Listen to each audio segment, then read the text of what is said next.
केंद्रीय कैबिनेट ने एक देश एक चुनाव पर बनाई उच्च स्तरीय कमेटी की सिफारिशों को मंजूर कर लिया है। इसकी सूचना बुधवार को सूचना और प्रसारण मंत्री अश्विनी वैष्णव ने दी। उन्होंने बताया कि प्रधानमंत्री नरेंद्र मोदी ने तीसरे कार्यकाल के 100 दिन पूरे होने के बाद पहली कैबिनेट में कई अहम फैसले लिए हैं। अश्विनी वैष्णव ने कहा कि वन नेशन वन इलेक्शन में जो हाई लेवल कमेटी बनाई गई थी उसकी सिफारिशों को आज केंद्रीय कैबिनेट ने स्वीकार कर लिया है। 1951 से 1967 तक चुनाव एक साथ होते थे। उसके बाद में 1999 में ला कमीशन ने अपनी रिपोर्ट में ये सिफारिशें की थी। देश में चुनाव एक साथ होने चाहिए जिससे देश में विकास कार्य चलते रहे। चुनाव की वजह से जो बहुत खर्चा होता है वह ना हो, बहुत सारा जो लॉ एंड ऑर्डर बाधित होता है वह ना हो। एक तरीके से जो आज का युवा है, आज का भारत है, जिसकी इच्छा है कि विकास जल्दी से हो, उसमें चुनावी प्रक्रिया से कोई बाधा न आए। आपको बता दें कि पूर्व राष्ट्रपति रामनाथ कोविंद की अध्यक्षता में इस कमेटी का गठन किया गया था, जिसने इसी साल मार्च में राष्ट्रपति द्रौपदी मुर्मू को अपनी रिपोर्ट सौंपी थी। इस कमेटी में केंद्रीय गृह मंत्री अमित शाह, कांग्रेस के पूर्व नेता गुलाम नबी आजाद, 15वें वित्त आयोग के पूर्व अध्यक्ष NK सिंह, लोकसभा के पूर्व महासचिव डॉक्टर सुभाष कश्यप, वरिष्ठ अधिवक्ता हरीश साल्वे और chief vigilance commissioner Sanjay Kothari शामिल थे। इसके अलावा विशेष आमंत्रित सदस्य के तौर पर कानून राज्य मंत्री अर्जुन राम मेघवाल और डॉक्टर नितिन चंद्रा समिति में शामिल थे। केंद्रीय मंत्री अश्विनी वैष्णव ने बताया कि समय समय पर देश में एक साथ चुनाव कराने के सुझाव दिए जाते रहे हैं, इसलिए पूर्व राष्ट्रपति रामनाथ कोविंद जी की अध्यक्षता में उच्च स्तरीय कमेटी गठित की गई थी। इस समिति में सभी राजनीतिक पार्टियों, जजों, अलग अलग क्षेत्रों से आने वाले की बड़ी संख्या में विशेषज्ञों से विचार विमर्श कर ये रिपोर्ट तैयार की गई है। इस रिपोर्ट में आने वाले वक्त में लोकसभा और विधानसभा चुनाव के साथ साथ नगर पालिकाओं और पंचायत चुनाव करवाने के मुद्दे से जुड़ी सिफारिशें दी गई थी। रिपोर्ट की सिफारिश थी कि चुनाव 2 चरण में कराया जाए। पहले चरण में लोकसभा और राज्य विधानसभाओं के लिए चुनाव कराया जाए। दूसरे चरण में नगर पालिकाओं और पंचायतों के चुनाव हो।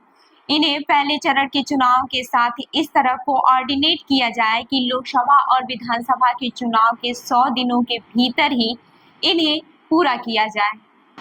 इस सिफारिश में यह भी कहा गया था कि इसके लिए एक मतदाता सूची और एक मतदाता फोटो पहचान पत्र की व्यवस्था की जाए। इसके लिए संविधान में जरूरी संशोधन किए जाए। इसे निर्वाचन आयोग की सलाह से तैयार किया जाए।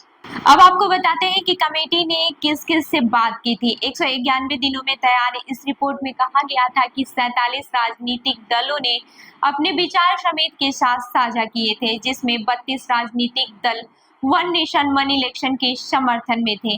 इस रिपोर्ट में कहा गया था कि केवल 15 राजनीतिक दलों को छोड़कर शेष 32 दलों ने न केवल साथ साथ चुनाव प्रणाली का समर्थन किया, बल्कि समिति संसाधनों की बचत, सामाजिक तालमेल बनाए रखने और आर्थिक विकास को गति देने के लिए ये विकल्प अपनाने की जोरदार वकालत की। रिपोर्ट में कहा गया कि वन नेशन वन इलेक्शन का विरोध करने वालों की दलील है कि इसे अपनाना संविधान की मूल संरचना का उल्लंघन होगा। ये अलोकतांत्रिक संघीय ढांचे के विपरीत क्षेत्रीय दलों को अलग अलग करने वाला और राष्ट्रीय दलों का वर्चस्व बढ़ाने वाला होगा।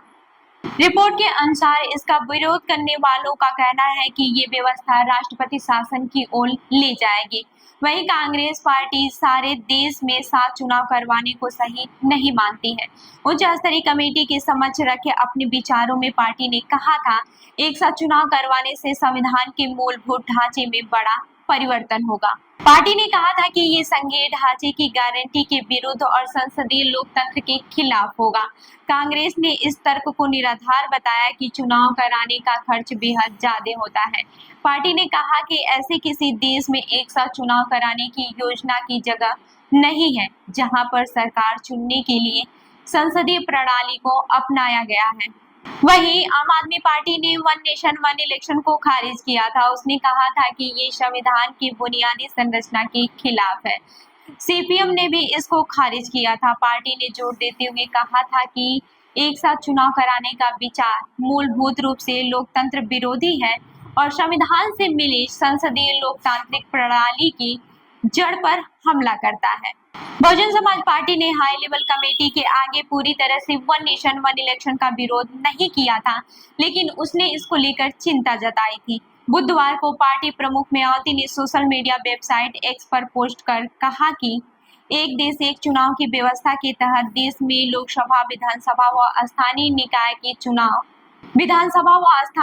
का चुनाव एक साथ कराने वाले प्रस्ताव को केंद्रीय कैबिनेट की मंजूरी पर हमारी पार्टी का स्टैंड सकारात्मक है, लेकिन इसका उद्देश्य देश व जनहित में होना जरूरी है। आजादी के बाद पहले चुनाव एक साथ हुए थे। इसके बाद से 1957, 1962 और 1967 में भी लोकसभा और विधानसभा चुनाव एक साथ कराए गए। 1983 में भारतीय चुनाव आयोग ने एक साथ चुनाव कराए जाने का प्रस्ताव तत्कालीन इंदिरा गांधी सरकार को दिया था। तो आपका क्या कहना है एक देश एक चुनाव पर? हमें कमेंट करके जरूर बताइएगा।